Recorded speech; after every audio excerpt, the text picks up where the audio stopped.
il est normal que tu ne peux pas le compter des autres là, à un moment donné, parce que, bon, t'as raison, sans doute que les autres ils sont trop cons, ils ont trop ouvert leur esprit, machin, et quand t'étais revenu de la guerre, moi ça fait 11 ans.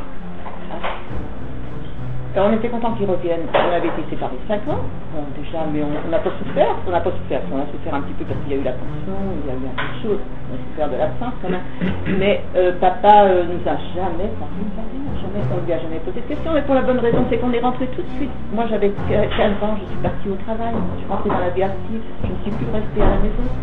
On n'avait pas de discussion et papa nous a jamais parlé de la guerre, il ne voulait pas en parler, sans doute. Et on lui a jamais posé la question non plus. C'est dommage que tu n'étais pas là à l'époque. Et il est toujours intéressant de vouloir aller chercher de faire cette démarche-là, mais faut pas la faire à un point qui nous amène à être dans une espèce de déconnexion là, de tout ce qui peut nous entourer au quotidien aujourd'hui, quoi, de ce qu'on vit aujourd'hui. Parce que tout ce que tu vas, alors tu es en train de courir après des trucs qui sont d'un certain passé, en oubliant que c'est toi qui fais quelque part ce que tu dis aujourd'hui, quoi. Et donc à partir de là, tu occupes tout ce qui t'entoure. Ton quotidien, ta vie. Ta vie t'appartient. Celle de ton grand-père, quelque part, elle t'appartient pas tant que ça. Elle a eu le droit. Pour revenir à Corinne, elle a une adresse email. Non, elle n'a pas, mais moi je sais pas, même si elle en avait une. Elle en a une. Elle a un numéro de téléphone aussi. Non, j'ai pas de téléphone. Mais pourquoi elle a une adresse. Elle a une adresse physique que tu as, elle a un numéro de téléphone que tu as, elle a une adresse email que tu as. Que j'ai là pour moi. Bah oui. Bah oui. Et encore une fois, ça passe à et tu peux pas faire emmerder comme ça, les emmerder après elle. Non. En quoi est-ce que ça te gêne que je communique avec Corinne? Parce que elle ne veut pas d'ailleurs. Parce que t'as les pétoches. Voilà, il ne veut pas, c'est ça la raison. T'as les pétoches. Bah oui, c'est bien ça. Et c'est pour ça que ton mari picole. Et s'il picole pas, il devrait picoler. C'est ta faute de toute façon. Bah oui, c'est de ma faute. Et je vais lui envoyer des bouteilles, comme ça il va pouvoir se saouler la gueule. Il va en avoir à l'œil du vin. Comme ça il peut se torcher la gueule. Et puis se planquer dans tes jupons. Bah oui, non, mais je vais t'envoyer à Jean-Marcel aussi. Ah bah oui, c'est très bien. Ah ben au moins, on les boira à ta santé et ce sera gratuit. En plus, ce sera gratuit. Ah bah on va aller. Mais attends, je vais l'envoyer à Serge parce qu'il en a besoin, lui. Lui, il peut pas me parler plus de 2 minutes au téléphone. Il veut savoir, mais il veut pas savoir, puis il se boit en gueulant comme une vache folle enragée. Il est abruti, ton Serge, là. Non, mais dis donc. Bah oui. Pas comme toi, il est pas comme toi. Il est abruti. 40 ans à la SNEF, il peut pas dire 3 mots, il a les jetons, il a le téléphone, il sait pas pourquoi. C'est parce que ce jour-là, tu serais venu mettre le feu à la maison. Le feu, ta maison, je vais te foutre le feu au cul, ouais, c'est encore bien mieux. C'est ce que tu nous avais dit. Je suis en train de faire, c'est pas dur, je balance 2-3 mots dans le vent, puis te v'là enflammé comme une vache folle. Non, mais je ne suis pas énervé comme ça. Bah tu restes calme. Tu tiens la route. Mais tu vas énerver comme ça. Ça fait pas. J'étais venu avec Isis, mais de toute façon, je suis pas du genre à... Mais tu vois bien que de toute façon, je suis plus bête que méchant. Oui, mais t'es emmerdant. Bah oui. C'est tout ce que bah oui, tu vois, tu défèques aussi, t'es comme maman. T'es emmerdant. Bah voilà, c'est le coup classique, on défèque. Voilà. Donc j'arrive pas à... ce que tu veux que je dise. Mais je sais bien, c'est ça la difficulté de la communication. Mais oui, mais qu'est-ce que tu veux qu'on dise? Un mec qui dit, tu me fais chier, je t'emmerde. Sinon, tu nous ramènes. Tu nous emmerdes. Tu nous ramènes Monica, maintenant. Oui, bah oui, comme ça, je brouille les cartes. On ne savait pas qu'il y avait Monica. Ben non, il y a Gertrude, il y a Jérémy, il y a Simone, il y a Teresa, il y a... Trop d'intelligence. Il y a les jupons. L'intelligence. Il a peur. On n'a pas été au grand école. On n'a pas été au grand école. J'ai peur parce que quand on a une capacité à pouvoir tout expliquer, à pouvoir, bah oui, comme tu le fais là, à un moment donné, bah oui, si tu n'arrives pas avec tout ça de ta c'est que... Il y en a qui ont beaucoup moins de temps et puis eux ça va quoi, ils font avec quoi, ils se posent pas tant de questions. Bah d'accord, peut-être qu'il y en a qui picolent, mais bon, il faut bien qu'il y ait des gens qui picolent parce que pour moi ça serait bien plus tout ça finalement. Non. C'est sûr. Bon, dans toute chose il y a une part de raisonnable quoi. Tu veux parler? Oui, si tu veux. T'as le droit de picoler, mais il faut rester dans une part raisonnable. Bon, maintenant, où est le raisonnable dans tout ça? Et où est ta part de raisonnable à toi? Il y en a pas là. Tu uses ton monde. C'est là le problème. Le raisonnable, bah oui, peut-être que justement le raisonnable nous amène à un moment donné à respecter les autres dans ce qui compte. Et c'est là que quand tu franchis des barrières ou des limites, ça va trop loin et pour moi, c'est tout ton problème en même temps. Parce que tu peux dire ce que tu veux, tu écoutes tout le monde, tu lis des bouquins, des machins, mais toi, quand tu transcris tout ça, tu le transcris avec une telle violence derrière tout. Ce que tu fais, alors c'est dommage. Parce qu'on pourrait. Moi, j'ai toujours trouvé des mots, des petits mots qui. Bah, ça fait tilt à un moment donné, parce que de toute façon, tu rentres à un moment donné dans une certaine.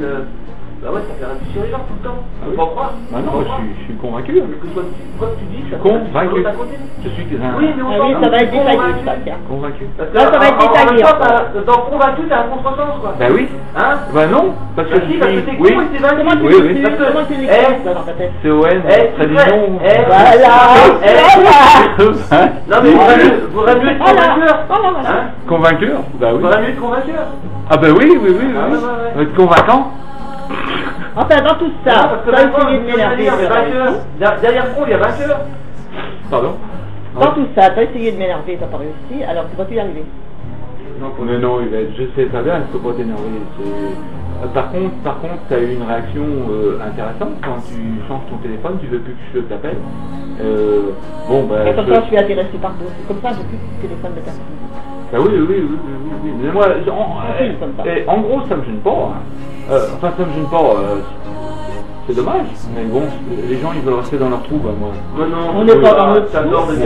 On n'est pas dans notre trou. Je peux rien y faire. Je peux rien y faire. Par contre, moi, je veux sortir de mon trou.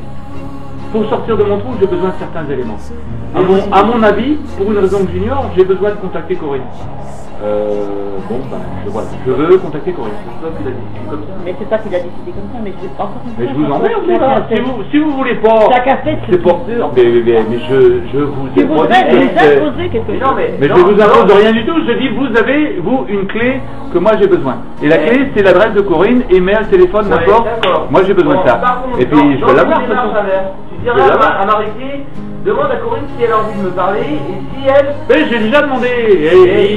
Ils ne posent pas le message, ces gars-là. Ils sont paniqués. Mais ils ne posent pas le message. Et à savoir si Corinne, elle a envie de te parler, c'est elle qui devra en faire la démarche vis-à-vis de toi. Bon, je pense que de toute façon, quoi qu'il en soit, elle l'a su, Corinne, d'une façon ou d'une autre. Hein, et si elle t'a pas répondu, c'est qu'elle a pas envie de passer quelques messages avec toi. Mais ça, en même temps, tu peux pas en vouloir aux autres, puisque de toute façon, au départ de la négoce, c'est toi qui a mal fait passer ces messages-là. Donc, évidemment, maintenant, si tu es en hâte à faire face à tout ça, tu dois dire, bah oui, j'ai merdé de toute façon. C'est moi qui ai merdé. Et tu vas pas toujours accuser les autres de tes erreurs.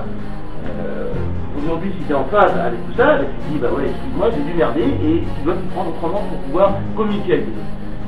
On en revient toujours au même problème de toute façon. À un moment donné, il faut dire, autrement, c'est que tu es toujours dans ton espèce de truc où tu veux vraiment même pas en sortir parce que ça te convient parfaitement.